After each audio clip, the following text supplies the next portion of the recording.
ହୋଲିର ଏ ପବିତ୍ର ଉତ୍ସବରେ ମୁଁ ସମସ୍ତଙ୍କୁ ମୋର ଶୁଭେଚ୍ଛା।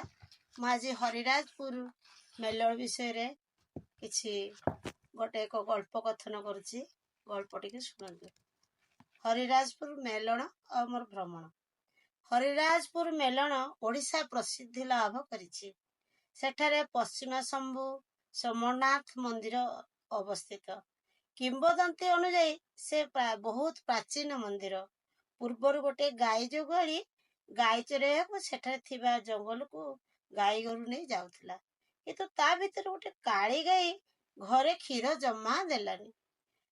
ତେଣୁ ତା ମନରେ ସନ୍ଦେହ ସୃଷ୍ଟି ହେଲା, କାହିଁକି କ୍ଷୀର ଦେଉନି କାଳି ଗାଈ? ଗାଈ ଯୋଗୁଳିର ସବୁବେଳେ ମନରେ ସେଇ ପ୍ରଶ୍ନ। ତେଣୁ ତାପର ଦିନ ସେ ଗଛ ଆଢୁଆଳେ ରହି ଦେଖିଲା ଗାଈଟି ଗୋଟେ ଜାଗାରେ ଛିଡା ହୋଇଛି ଏବଂ ତା ଚିରରୁ ମନକୁ ମନ କ୍ଷୀର ଝରି ପଡୁଛି।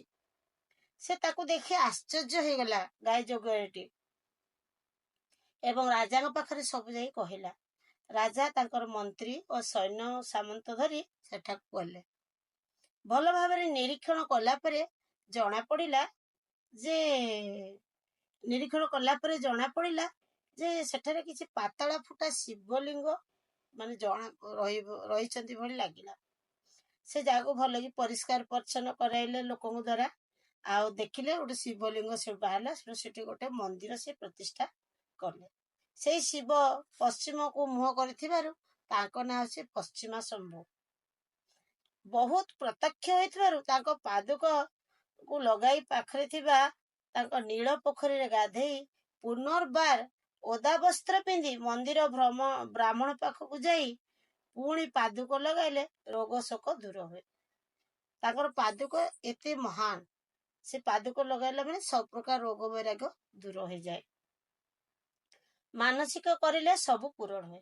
ସେଠାରେ ହରି ଓ ଅନ୍ୟ ଦେବାଦେବୀ ମଧ୍ୟ ଅଛନ୍ତି। ହରି ମଧ୍ୟ ଅଛନ୍ତି। ଏଠାକାର ମନ୍ଦିର ଓ ପରିବେଶ ଖାରବେଳ ଅଶୋକଙ୍କ ସମୟର ବୋଲି ଶୁଣିବାକୁ ମିଳେ। ଫଗୁ ଦଶମୀରେ ଏଠାରେ ପ୍ରସିଦ୍ଧ ଦୋଳଯାତ ହୁଏ। 108ଟି ଦୋଳ ବିମାନ ସଜ୍ଜିତ ହୋଇଥାନ୍ତି।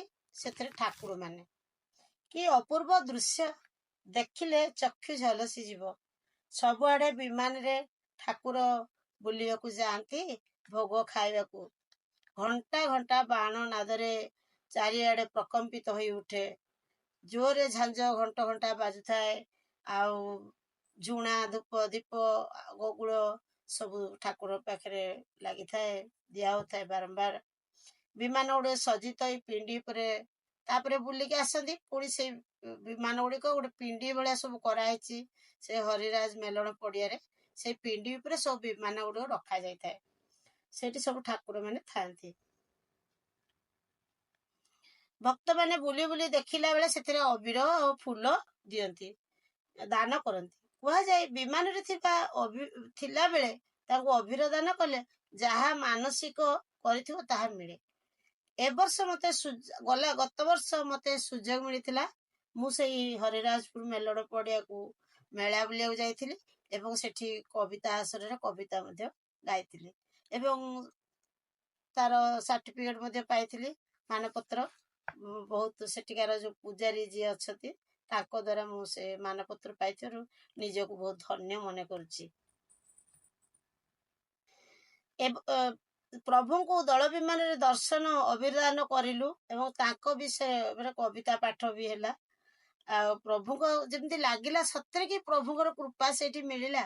ବହୁତ ଖୁସି ଲାଗିଲା। ପ୍ରଭୁଙ୍କ କୃପା ଯେମିତି ପୁରା ମିଳିଲା ଭଳିଆ ଆମକୁ ଲାଗିଲା। ସେଠାରେ ଶ୍ରୀରାମ ମନ୍ଦିର, ଠାକୁରାଣୀ ମନ୍ଦିର, ସନ୍ତୋଷୀ ମାଙ୍କ ମନ୍ଦିର ଅଛି।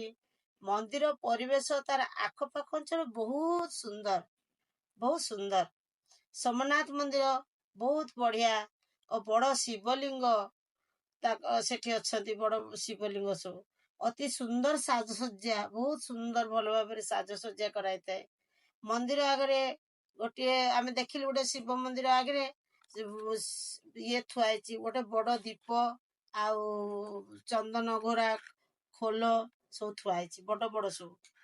ମାନେ ଆମେ କେବେ ଏତେ ବଡ ବଡ ସବୁ ଦେଖିନଥିଲୁ, ସେ ସବୁ ଦେଖିଲୁ। ଆଉ ପାଖରେ ପୋଖରୀ ପୁଷ୍କରିଣୀ ଅଛି। ଆଉ ତାର ଆଖପାଖ ପରିବେଶ ବହୁତ ସୁନ୍ଦର। କେତେ ପ୍ରକାର ଗଛ ଫୁଲ ଫଳ ସବୁ ଲାଗିଛି। ପାଖରେ ନଡ଼ିଆ ଅନ୍ୟାନ୍ୟ ଗଛ ବି ରହିଛି। ପରିବେଶ ବହୁତ ଶାନ୍ତ ସୁଶୀତଳ। ବଡ଼ ବଡ଼ ବଡ଼ ପୋଖରୀ, ସେଠି ସବୁ ଲୋକମାନେ ଗାଧଉଥିଲେ, ପୁଣି ହଂସ ବି ପହଁରୁଥିଲା, ବହୁତ ସୁନ୍ଦର ଲାଗୁଥିଲା। ନିକଟରେ ଗୋଟେ କାଳୀ ମନ୍ଦିର ଅଛନ୍ତି, ତାଙ୍କ ପାଖରେ ଗୋଟେ ବଘେଇ ଠାକୁରାଣୀ ମଧ୍ୟ ରହିଛନ୍ତି। ସେ କାଳୀ ଠାକୁରାଣୀଙ୍କ ପାଖରେ, ସେ କାଳୀ ଠାକୁରାଣୀ ବହୁତ ପ୍ରତ୍ୟକ୍ଷ, ଆଉ ଏତେ ସୁନ୍ଦର ଭାବରେ ତାଙ୍କୁ ସଜା ହେଇଥିଲା, ଦେଖିଲେ ମାନେ ମାନେ ସେଠି ଛାଡିକି ଆସିବାକୁ ଇଚ୍ଛା ହଉନି। ଏତେ ସୁନ୍ଦର ମାନେ ମନୋରମ ଭାବରେ ଫୁଲ ଇଏରେ ତାଙ୍କୁ ଏତେ ସୁନ୍ଦର ଭାବରେ ସଜା ହେଇଥିଲା, ଆଉ ସାଜସଜା ହେଇଥିଲା, ଆଉ ଦେଖିକି ବହୁତ ଆନନ୍ଦ ଲାଗିଲା। ସେ ମଧ୍ୟ ବହୁତ ପ୍ରତ୍ୟକ୍ଷ ତ ଠାକୁରାଣୀ, ଯାହା ମାନସିକ କଲେ ତାହା ପୂରଣ ହୁଏ। ଆଉ ଏଇ ସବୁ ଆମେ ହରିରାଜପୁର ମନ୍ଦିର ଜୀବନରେ ଦର୍ଶନ କରିକି ଜୀବନକୁ ବହୁତ ଧନ୍ୟ ମନେ କଲୁ।